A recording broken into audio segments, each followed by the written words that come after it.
நாச்சியார் கோவில். கும்பகோணம் அருகில் நாச்சியார் கோவில் உள்ளது. இங்கே பெருமாளின் பெயர் ஸ்ரீனிவாச பெருமாள், தாயாரின் பெயர் வகுளாதேவி நாச்சியார்.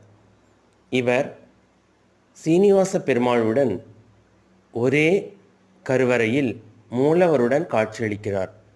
இந்த சிறப்பை வேறு எந்த தலத்திலும் நாம் காண முடியாது.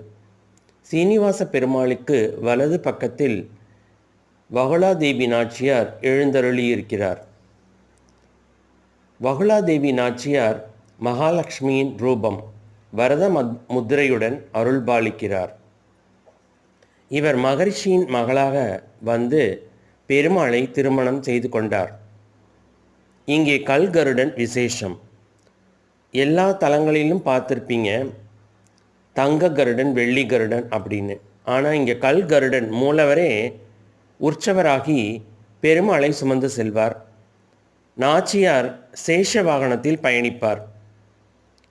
இது ஒரு அதிசயமான கோவில். நல்லா சேவிச்சுக்கோங்க.